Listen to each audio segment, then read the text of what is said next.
பிரியமானவர்களே, இந்த நாளுக்காக இந்த நேரத்திற்காக ஆண்டவருக்கு நன்றி கூறிக்கொள்வோம். இந்நாட்களிலே நம்முடைய நாட்டிலே அனுபவிக்கக்கூடிய பல்வேறு விதமான பிரச்சனைகள், இயற்கை அனர்த்தங்கள், இதனாலே பாதிக்கப்பட்டிருக்கிற நம்முடைய உறவுகளுக்கு ஆண்டவருடைய ஆறுதல் கிடைக்க வேண்டும் என்றும், இது திருவருகை காலத்தினுடைய 2வது வாரம். எனவே இந்த வாரத்திலே அமைதி என்கின்ற பண்பை நாங்கள் தியானிக்கிறோம். அமைதி அருளுகின்ற ஆண்டவர் எல்லா விதமான சவால்கள் மத்தியிலும், இழப்புக்கள் மத்தியிலும், உறப்புக்கள் மத்தியிலும் நம் ஒவ்வொருவருக்கும் விசேடமாக பாதிக்கப்பட்டோருக்கு அமைதியை வழங்கவும், மனதிலே தேற்றுதலை வழங்கவும் வேண்டும் என்று நாம் இந்த திருப்பலியிலே மன்றாடுவோம். தந்தை, மகன், தூய ஆவியாரின் பெயராலே ஆமென். நம் தந்தையாகிய கடவுளிடமிருந்தும் ஆண்டவராகிய இயேசு கிறிஸ்துவிடமிருந்தும் அருளும் அமைதியும் உங்களோடு இருப்பதாக. உம் ஆன்மாவோடும் இருப்பதாக. சகோதர சகோதரிகளை, தூய மறை நிகழ்வுகளை கொண்டாட தகுதி பெறும் பொருட்டு நம் பாவங்களை ஏற்றுக்கொள்வோம்.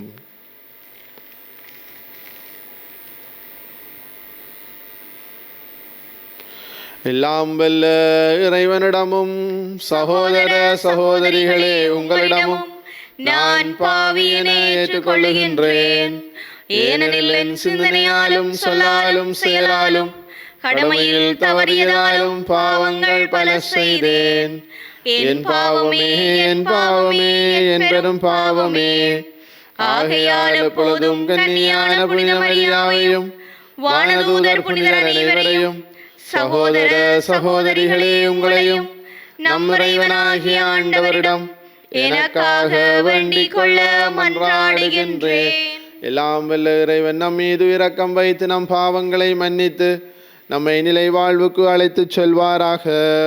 ஆமென். ஆண்டவரே இரக்கமாயிரும். ஆண்டவரே இரக்கமாயிரும். கிறிஸ்துவே இரக்கமாயிரும். கிறிஸ்துவே இரக்கமாயிரும். ஆண்டவரே இரக்கமாயிரும். ஆண்டவரே இரக்கமாயிரும். மன்றாடுவோமாக. எல்லாம் வெல்ல இறைவாகும் ஒரே திருமகனின் வருகையை மிகுந்த விழிப்புடன் எதிர்பார்த்திருக்கவும் மக்களுக்கு அருள் தாரும். அதனால் எங்கள் மீட்பின் ஊற்றாகிய அவரே கற்றுக் கொடுத்தது போல எரிகின்ற விளக்குகளுடன் அவரை எதிர்கொள்ள விழித்திருந்து விரைந்து செல்வோமாக. உம்மோடு தூய ஆவியாரின் ஒன்றிப்பில் இறைவனாய் என்றென்றும் வாழ்ந்து ஆட்சி செய்கின்ற அவர் வழியாக உம்மை மன்றாடுகின்றோம். ஆமென். முதல் வாசகம். என் கட்டளைகளுக்கு செவி சாய்த்திரு. இறைவாக்கினர் எஸ்ஐயா நூலிலிருந்து வாசகம். அதிகாரம் 48, இறைவசனங்கள் 17 தொடக்கம் 19 ஏறாக. இஸ்ரவேலின் தூயவரும் உன் மீட்பெருமான ஆண்டவர் கூறுவது இதுவே: உன் கடவுளாகிய ஆண்டவர் நானே, பயனுள்ளவற்றை உனக்கு கற்பிப்பவரும் செல்ல வேண்டிய வழியில் உன்னை நடத்துபவரும் நானே. என் கட்டளைக்கு செவிசாய்த்திருப்பாயானால் உன் நிறைவாழ்வு ஆற்றை போலும் உன் வெற்றி கடல் அலை போலும் பாய்ந்து வந்திருக்கும். உன் வழிமரபினர் மணலளவாயும் உன் வழித்தோன்றல்கள் கதிர்மணிகள் போன்றும் இருந்திருப்பர்.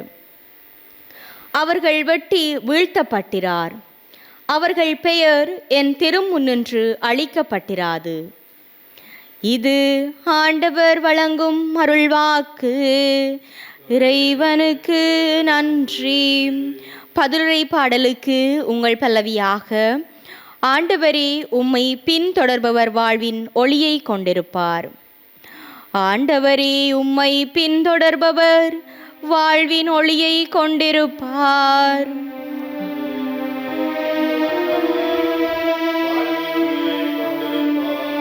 நட்பேறு பெற்றவர் யார்? அவர் பொல்லாரின் சொல்லின்படி நடவாதவர், பாவிகளின் தீயவழி நில்லாதவர், இகழ்வாரின் குழுவினில் அமராதவர். ஆனால் அவர் ஆண்டவரின் திருச்சட்டத்தில் மகிழ்ச்சியுறுபவர். அவரது சட்டத்தை பற்றி இரவும் பகலும் சிந்திப்பவர்.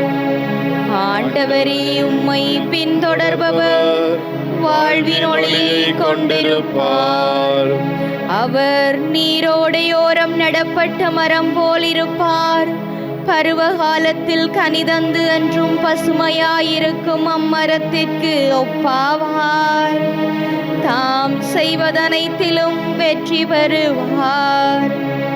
ஆண்டவரே, உம்மை பின்தொடர்பவர் வாழ்வின் ஒளியை கொண்டிருப்பார். பொல்லார் அப்படி இல்லை. அவர்கள் காற்றடித்து செல்லும் பதரை போலாவர். நேர்மையாளரின் நெறியை ஆண்டவர் கருத்தில் கொள்வார். பொல்லாரின் வழியோ அழிவை தரும். ஆண்டவரே, உம்மை பின்தொடர்பவர் வாழ்வின் ஒளியை கொண்டிருப்பார். ஆண்டவரே, உம்மை பின்தொடர்பவர் வாழ்வின் ஒளியை கொண்டிருப்பார்.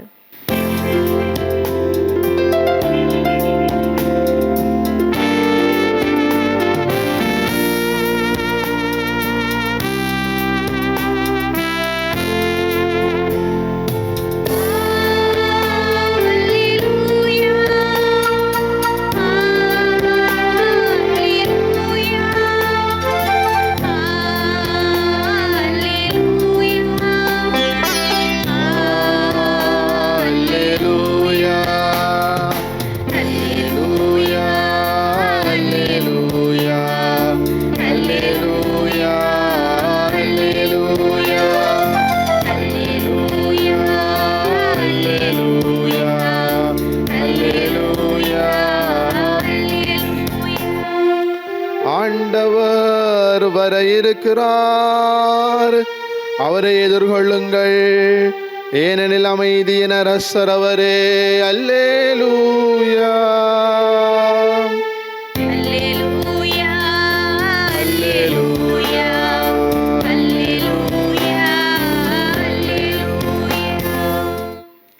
ஆண்டவர் உங்களோடு இருப்பாராக.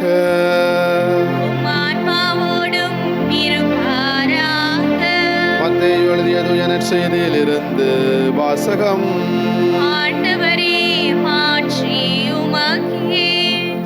இயேசு மக்கள் கூட்டத்துக்கு கூறியது, இத்தலைமுறையினரை யாருக்கு ஒப்பிடுவேன்? இவர்கள் சந்தை வெளியில் உட்கார்ந்து மறு அணியினரை கூப்பிட்டு, நாங்கள் குழல் ஊதினோம், நீங்கள் கூத்தாடவில்லை, நாங்கள் ஒப்பாரி வைத்தோம், நீங்கள் மாரடித்து புலம்பவில்லை என்று கூறி விளையாடும் சிறு பிள்ளைகளுக்கு ஒப்பானவர்கள். எப்படியெனில் யோவான் வந்தபோது அவர் உண்ணவும் இல்லை, குடிக்கவும் இல்லை. இவர்களோ அவன் பேய் பிடித்தவன் என்கிறார்கள். மானிட மகன் வந்துள்ளார், அவர் உண்கிறார், குடிக்கிறார். இவர்களோ இம்மனிதன் பெருந்தீனிக்காரன், குடிகாரன், வரி தண்டுபவர்களுக்கும் பாவிகளுக்கும் நண்பன் என்கிறார்கள். எனினும் ஞானம் மெய்யானது என்பதற்கு அதை ஏற்றுக்கொண்டோரின் சான்றுகளே செயல்களே சான்று என்றார். இது கிறிஸ்து வழங்கும் நற்செய்தி. கிறிஸ்துவே உமக்கு புகழ்.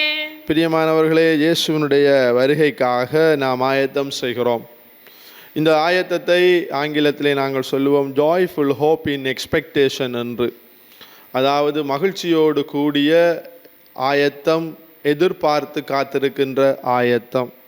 ஒருவர் நம்முடைய வீட்டிற்கு இல்லத்திற்கு வருகிறார் என்றால், நமக்கு வேண்டப்பட்டவராக இருந்தால் நாங்கள் எதிர்பார்த்திருப்போம், மகிழ்ச்சியோடு காத்திருப்போம், பல ஆயத்தங்களை செய்வோம், ப்ரிப்பரேஷன், ஆயத்தங்கள் செய்து கொண்டிருப்போம்.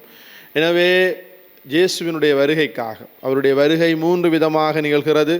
அவர் மனிதனாக இந்த உலகத்திலே பிறந்த மனித அவதாரம், பிறப்பு விழா. இரண்டாவதாக அவர் மாட்சியோடு வரவிருக்கின்ற 2வது வருகை. 3வது வருகை அவர் நாளாந்தம் திருவருட்சாதனம் அருள்வாக்கு வழியாக வருகின்ற இந்த வருகை. எனவே இந்த 3 வருகைக்காகவும் நாங்கள் ஆவலோடு மகிழ்ச்சியோடு காத்திருக்க வேண்டும் என்பது நமக்கு தரப்படுகிறது. பிரியமானவர்களே, இந்த 2வது வாரத்தினுடைய செய்தியாக நாங்கள் பெற்ற வைக்கின்ற இந்த திரியானது நமக்கு அமைதி என்கின்ற அர்த்தத்தை தருகிறது. இயேசு ஆண்டவரை அமைதியின் அரசராக நாங்கள் ஏற்றுக்கொள்ளவும், அவரே நமக்கு அமைதியை தருவார். அமைதி என்பது நாம் சாதாரணமாக நினைப்பது போன்று யுத்தமில்லாத, சண்டை சச்சரவு இல்லாத, சத்தம் இல்லாத தனிமை கேட்டேன் என்கின்ற அந்த அமைதியை இது குறிக்காது. இந்த அமைதி உள்ளார்ந்த அமைதி. பிரியமானவர்களே, நாம் சில வேளைகளிலே நினைக்கலாம், கடந்த ஒரு 10 நாட்களுக்கு முன் நம்முடைய நாட்டிலே நிகழ்ந்த அனர்த்தத்தின் வழியாக நாம் எல்லோரும் நிலைகுலைந்து போயிருக்கலாம், அமைதியை இழந்திருக்கலாம். ஐயோ, எங்களுக்கு என்று தேடி வைத்த பொருட்கள் அல்லது நாங்கள் ஆசையாக கட்டிய வீடு இவையெல்லாம் நாசமாக போய்விட்டதே, கோடிக்கணக்கான சொத்து அழிந்து விட்டது என்று நாம் மனதிலே ஆதங்கத்தையும் வேதனையையும் நாங்கள் கொண்டிருக்கலாம். ஆனால் பிரியமானவர்களே, இவை அனைத்தின் நடுவினிலும், இவ்வாறான பிரச்சனைகள், அழிவுகள், இறப்புகள், இவை அனைத்தின் மத்தியிலும் நமக்குள்ளே இருக்கின்ற ஒரு ஆறுதல், நமக்குள்ளே இருக்கின்ற ஒரு விடிவு, நமக்குள்ளே இருக்கின்ற ஒரு வகையான நிம்மதி, இதுதான் அந்த அமைதி. இதை தருபவர் யாரு? அது நாம் வணங்குகின்ற தெய்வமாகத்தான் இருக்க வேண்டும். ஏன் நான் இவ்வாறு கூறுகிறேன் என்று சொன்னால், நம்முடைய நாட்டை பொறுத்தவரையிலே பல்லின மக்கள், பல மத மக்கள் இருக்கிறார்கள், multi cultural, multi religious people. எனவே இதை சில வேளைகளிலே வேறு யாராவது கேட்டால் இது உங்களுடைய கடவுள் என்று நினைக்கலாம். மாறாக நாம் வணங்குகின்ற தெய்வம், நான் நம்பியிருக்கிற அந்த தெய்வம் தான் இந்த அமைதியை தரலாம். நமக்கு அமைதியை தருபவர் யார்? அது இயேசு ஆண்டவர் தான். அமைதியை உங்களுக்கு தருகிறேன், என் அமைதியை உங்களுக்கு விட்டு செல்கிறேன், இந்த அமைதி உலகம் தருகின்ற அமைதி போன்றது அல்ல என்று அவருடைய பிறப்பிலே இருந்து அவருடைய வாழ்வு முழுவதும், அது மாத்திரமில்லாமல் அவருடைய பாடுகள், மரணம், உயிர்ப்பு, அவர் பரலோகத்துக்கு செல்வதற்கு முன், இவை அனைத்திலும் இயேசு ஆண்டவர் கூறி வந்த ஒரு பிரதானமான விடயம் அமைதி, அமைதி, அமைதி. இந்த அமைதி உலக தேடல்களின் மத்தியிலே கிடைக்கின்ற அமைதி அல்ல பிரியமானவர்களே. இந்த அமைதி இயேசு ஆண்டவர் மீது பற்றுக்கொள்பவர்களுக்கு அவர் தருகின்ற அமைதி. பிரியமானவர்களே, நாங்கள் திருவருகை காலத்திலே இன்னும் ஒரு முக்கியமான விடயத்திற்கு ஆயத்தம் செய்கிறோம். அது என்னவென்று சொன்னால், இயேசு ஆண்டவரை இந்த கிறிஸ்து பிறப்பு விழாவின் வழியாக நாங்கள் இயேசுவை ஒளியாக, உலகின் ஒளியாக ஏற்றுக்கொள்கிறோம். அதற்குத்தான் இன்றைய திருப்பாடல் நமக்கு சொன்னது ஆண்டவர். பாருங்கள், இந்த திருவழிபாட்டு ஆண்டிலே இருக்கிற பிரியமானவர்கள், இந்த வாசகங்கள் எல்லாம் மிகுந்த பொருளோடு அமைக்கப்பட்டுள்ளன. சும்மா அங்கே கிடந்ததையும் இஞ்ச கிடந்ததையும் பொறுக்கி போட்டு ஒரு புத்தகத்தை கட்டி வைக்கவில்லை. சில ஆக்கள் எங்கேயும் இந்த தீசிஸ் கொடுக்கணும்னு சொன்னால் அதிலேருந்து கொஞ்சம் இதிலேருந்து கொஞ்சம் எடுத்து இப்படி கட்டிட்டு ஒப்படை செய்ய சொன்னால் பள்ளிக்கூடத்தில் அங்கேருந்து 2 இங்கேருந்து 2 எடுத்து வச்சு கட்டி, அப்படி அல்ல. மாறாக இது மிகுந்த பொருள் அமைந்த வகையிலே இது அமைக்கப்பட்டுள்ளது நம்முடைய திருவழிபாட்டு வாசகங்கள். அதிலே திருவருகை காலத்தில் இன்றைய நாளிலே நாங்கள் வாசித்த இந்த திருப்பாடல், ஆண்டவரே உம்மை பின்தொடர்வர் வாழ்வின் ஒளியை கொண்டிருப்பார். ஏன் சும்மாக இதை சொல்ல வேண்டும்? பிரியமானவர்களே, கிறிஸ்து பிறப்பு அந்த நாள், அந்த நள்ளிரவு திருப்பலியின் போது நாங்கள் உன்னதங்களிலே பாடுகிற பொழுது அந்த நடுவிலே இருக்கின்ற வெள்ளை மெழுகுவர்த்தியை நாங்கள் பற்ற வைக்கிறோம். அந்த மெழுகுவர்த்திக்கு பெயர் கிறிஸ்து ஒளியாக இருக்கிறார் என்று. எனவேதான் இந்நாட்களிலே அமைதியையும், இந்த 2வது வாரத்திலே அமைதியை பற்றியும், அதே வேளையிலே ஒளியை பற்றியும், ஒளிக்கான ஆயத்தம், இருள் அகற்றி வாழ்வை தருகின்ற, பிரகாசத்தை தருகின்ற அந்த ஒளியாகிய இயேசுவுக்கு நாங்கள் எல்லோரும் எங்களை விட்டு கொடுக்க வேண்டிய தயார் நிலையில் இருக்க வேண்டும் என்பது நமக்கு தரப்படுகிறது. எனவே பிரியமானவர்களை இந்நாட்களை பயன்படுத்தி கொண்டு நாங்கள் முயற்சிப்போம். வாழ்வினுடைய எல்லா சூழ்நிலைகளிலும், சவால்களிலும் நாங்கள் இயேசு ஆண்டவரை கை கொண்டு வாழ, அவருடைய அமைதியை நாங்கள் கை கொண்டு வாழ நாங்கள் மன்றாடுவோம். என்ற நற்செய்தி வாசகம் திருமுழுக்கு யோவான் வந்த பொழுது இயேசுவுக்காக செய்த தியாகங்களை கூறுகிறது. அவர் உண்ணவில்லை, குடிக்கவில்லை. பிரியமானவர்களே, நம்முடைய வாழ்க்கையிலும் பல நோன்பு நாங்கள் நோக்க வேண்டி இருக்கிறது. கண், வாய், ஐம்புலன்கள் இவையெல்லாம் நோன்பு நோக்கப்பட வேண்டியிருக்கு. எனவே முயற்சிப்போம், இயேசுவுக்காக நம்மை தயார் செய்வோம். ஆமேன். பிரியமானவர்களே, ஒரு கணம் ஆண்டவருடைய பாதத்திலே நம்மை ஒப்புக் கொடுப்போம், நம்முடைய நாட்டை ஒப்புக் கொடுப்போம். புயலுக்கு பிறகுதான் அமைதி என்று நாங்கள் கேள்விப்பட்டிருக்கிறோம்.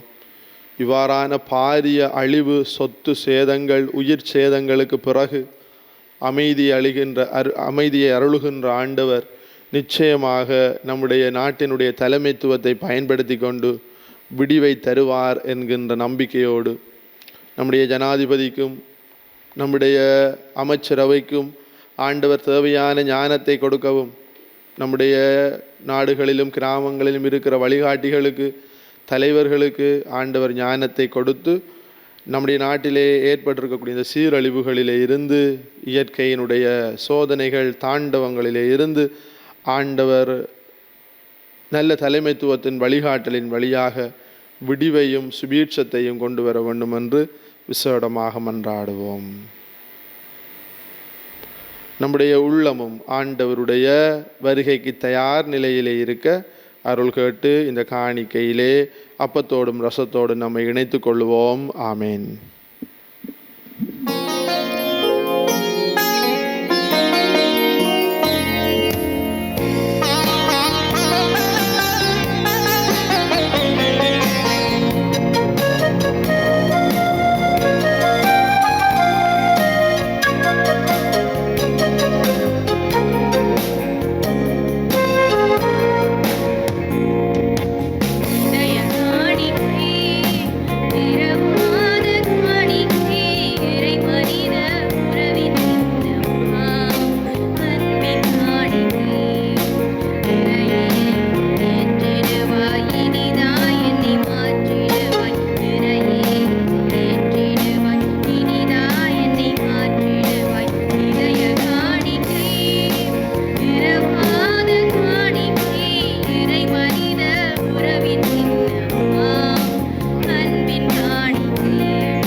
சகோதர சகோதரிகளே, என்னுடையதும் உங்களுடையதுமான இப்பலி எல்லாம் வல்ல தந்தையாகிய இறைவனுக்கு ஏற்றதாகும்படி மன்றாடுங்கள். ஆண்டவர் தமது பெயரின் புகழ்ச்சிக்காகவும் மாட்சிக்காகவும் நமது நன்மைக்காகவும் புனித திரு அவை அனைத்தின் நலனுக்காகவும் உமது கையிலிருந்து இப்பலியை ஏற்றுக்கொள்வாராக. ஆண்டவரே, எங்கள் தாழ்மையான வேண்டல்களும் காணிக்கைகளும் உமக்கு மன நிறைவு அளிக்க உம்மை வேண்டுகின்றோம். உம்மிடம் மன்றாட போதுமான தகுதியற்ற எங்களுக்கு உமது அருளினால் உமது இரக்கத்தின் பாதுகாப்பை அருள்வீராக. எங்கள் ஆண்டவராகிய கிறிஸ்து வழியாக உம்மை மன்றாடுகின்றோம். ஆமென். ஆண்டவர் உங்களோடு இருப்பாராக. உம் ஆன்மாவோடும் இருப்பாராக. இதயங்களை மேலே எழுப்புங்கள். ஆண்டவரிடம் எழுப்பியுள்ளோம். நம் இறைவனாகிய ஆண்டவருக்கு நன்றி கூறுவோம். அதுவே தகுதியும் நீதியும் ஆனதே. ஆண்டவரே, தூயவரான தந்தை என்றும் உள்ள எல்லாம் வல்ல இறைவா, எங்கள் ஆண்டவராகிய கிறிஸ்து வழியாக எந்நாளும் அவ்விடத்திலும் நாங்கள் உமக்கு நன்றி செலுத்துவது மெய்யாகவே தகுதியும் நீதியுமாகும், எங்கள் கடமையும் மீட்புக்குரிய செயலுமாகும். கிறிஸ்து தம்மையே தாழ்த்தி உடலெடுத்து முதன்முறை வந்தபோது தொடக்கத்திலிருந்தே நீர் வகுத்த திட்டத்தை நிறைவேற்றி முடிவில்லா மீட்பின் வழியை மீண்டும் எங்களுக்கு திறந்து வைத்தார். எனவே அவர் மறுமுறை தம் அன்புக்கு உரிய மாட்சியுடன் வரும்பொழுது இறுதியில் வெளிப்படும் நீர் வாக்களித்த மீட்பை உமது கொடையென பெற்றுக்கொள்வோம். அதையே நாங்கள் இப்பொழுது விழிப்பாயிருந்து துணிவுடன் எதிர்பார்க்கின்றோம். ஆகவே வானதூதர் முதன்மை வானதூதரோடும் அரியணையில் அமர்வோர் தலைமை தாங்குவோரோடும் பான்படைகளின் அணிகள் அனைத்தோடும் சேர்ந்து நாங்கள் உமது மாட்சியை புகழ்ந்து வாடி முடிவின்றே சொல்வதாவது: தூயவர் தூயவர் தூயவர், வான்படைகளின் கடவுளாம் ஆண்டவர். விண்ணகமும் மண்ணகமும் உமது மாட்சியால் நிறைந்துள்ளன. உன்னதங்களிலே ஓசன்னா. ஆண்டவர் பெயரால் வருகிறவர் ஆசி பெற்றவர். உன்னதங்களிலே ஓசன்னா. ஆண்டவரே, நீர் மெய்யாகவே தூயவர், தூய்மை அனைத்துக்கு மூற்று. ஆகவே உம்முடைய ஆவியை பொழிந்து காணிக்கைகளை தூய்மைப்படுத்த உம்மை வேண்டுகின்றோம்.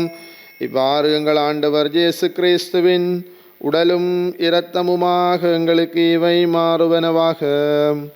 அவர் பாடுபட உளம் கனிந்து தம்மை கையளித்த போது அப்பத்தை எடுத்து நன்றி செலுத்தி அதை பிட்டு தம் சீடர்களுக்கு அளித்து அவர் கூறியதாவது, அனைவரும் இதிலிருந்து பெற்று உண்ணுங்கள், ஏனெனில் இது உங்களுக்காக கையளிக்கப்படும் என் உடல்.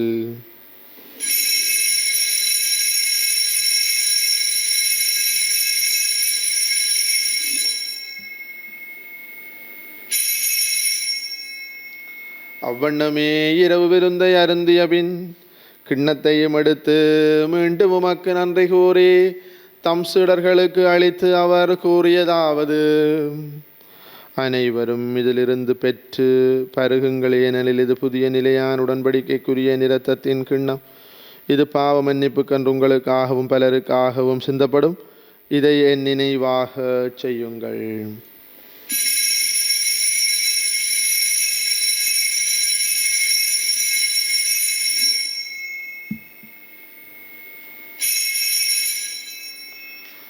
நம்பிக்கையின் மறைபொருள்.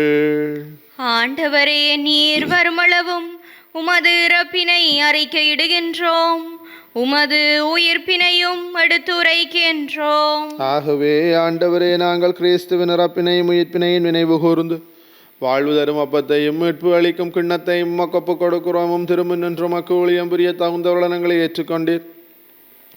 எனவே உமக்கு நன்றி செலுத்துகின்றோம். மேலும் கிறிஸ்துவின் உடலிலும் இரத்தத்திலும் பங்கு கொள்ளும் எங்களை தூயாவியார் ஒன்று சேர்க்க வேண்டும் என உம்மை தாழ்மையுடன் மன்றாடுகின்றோம். ஆண்டவரே, உலகெங்கும் பரவி இருக்கும் திரு அவையை நினைவு கூர்ந்தருளும் எங்கள் திருத்தந்தை 14ஆம் லியோ, எங்கள் ஆயர் ஜஸ்டின் பெர்னார்ட் ஞான பிரகாசம், எல்லா திருநேனராகிய அனைவரோடும் உமது திரு அவை அன்பில் நிறைவு பெறச் செய்தருளும். மேலும் உயிர்த்தலும் எதிர்நோக்குடன் துயில் கொள்ளும் எங்கள் சகோதர சகோதரிகளையும் இறந்தோர் அனைவரையும் இரக்கத்துடன் நினைவு கூர்ந்து உமது திருமுகோளியினுள் ஏற்றருளும் எங்கள் அனைவர் மீதும் இரக்கமாயிரும். கடவுளின் கன்னித்தாயான புனித மரியா, அவருடைய கணவரான புனித யோசேப்பு, புனித திருத்தூதர்கள், இலங்கையின் திருத்தூதர் புனித யோசவாஸ், இவ்விலையில் உமக்கு உகந்தவராயிருந்தோராகிய புனிதர் அனைவருடன் நாங்கள் நிலை வாழ்வில் பங்கு கொள்ளும் தகுதி பெற்று உம் திருமகன் இயேசு கிறிஸ்து வழியாக உம்மை புகழ்ந்தேத்தும் பெறமருளும் மன்றாடுகின்றோம். இவர் வழியாக இவரோடு இவரில் எல்லாம் வல்ல இறைவனாகிய தந்தையே, தூய ஆவியாரின் ஒன்றிப்பில் எல்லா புகழும் ஆட்சியும் என்றென்று உமக்கு உரியதே.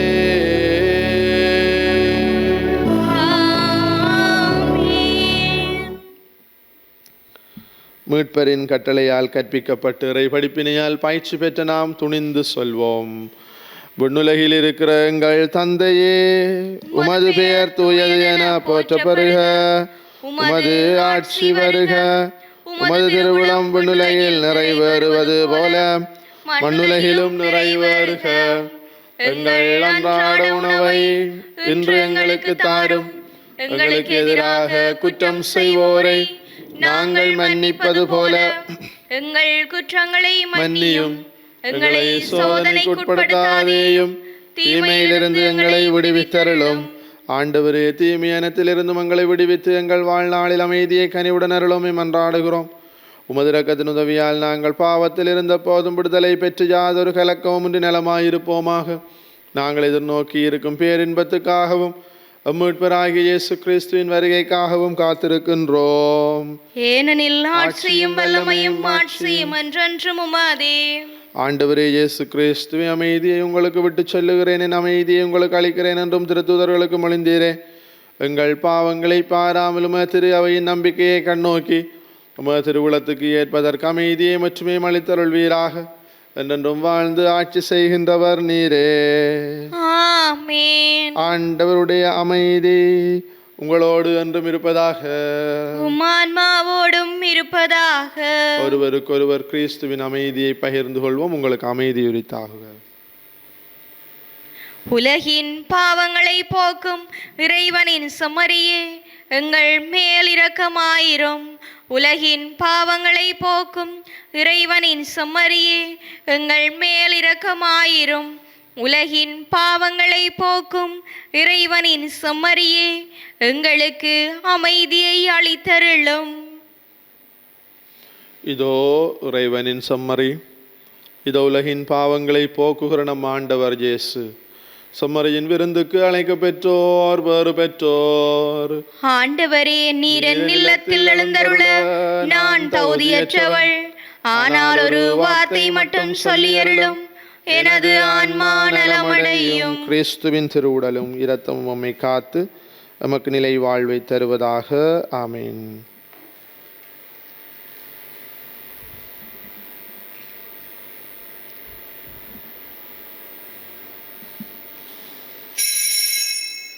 நற்கருணை ஆன்மீக சபம். நற்கருணையில் உயிருடலாக வீற்றிருக்கும் ஆண்டவராகிய இயேசுவே, இத்தருணத்தில் அருட்சாதன வடிவில் உம்மை பெற்றுக்கொள்ள இயலாததால் நான் உம்மை ஆன்மீக ரீதியில் பெற்றுக்கொள்ள மிகுந்த ஆசையாயிருக்கின்றேன். ஆண்டவராகிய இயேசுவே, என் உள்ளத்தில் எழுந்தருளி வாரும். ஆமேன்.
தாழ்வுக்குரிய நம் உடலை மாட்சிக்குரிய தமது உடலின் சாயலாக உருமாற்றும் மீட்பெரும் ஆண்டவருமான இயேசு கிறிஸ்துவை நாம் எதிர்நோக்குவோம். மன்றாடுவோமாக. ஆண்டவரே, ஆன்ம உணவினால் நிறைவு பெற்ற நாங்கள் உம்மை தாழ்மையுடன் வேண்டுகின்றோம். இம்மறை நிகழ்வுகளில் பங்கேற்பதால் நாங்கள் இவ்வுலக பொருள்களை ஞானத்துடன் மதிப்பீடு செய்யவும், விண்ணகத்திற்கு உரியவற்றை பற்றி கொள்ளவும் எங்களுக்கு கற்றுத்தருவீராக. எங்கள் ஆண்டவராகிய கிறிஸ்து வழியாக உம்மை மன்றாடுகின்றோம். ஆமென். ஆண்டவர் உங்களோடு இருப்பாராக. ஆன்மாவோடும் இருப்பாராக. எல்லாம் வல்ல இறைவன் தந்தை, மகன், தூய ஆவியாரின் ஆசி உங்கள் மீது இறங்கி உங்களோடு என்றும் தங்குவதாக. ஆமென். கிறிஸ்துவின் அன்பிலும் அமைதியிலும் சென்று வாழுங்கள். இறைவனுக்கு நன்றி.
சிலுவை அடையாளத்தினாலே எங்கள் பகைவரிடமிருந்து எங்களை மீட்டருளும். எங்கள் இறைவா, தந்தை, மகன், தூய ஆவியாரின் பெயராலே ஆமென்.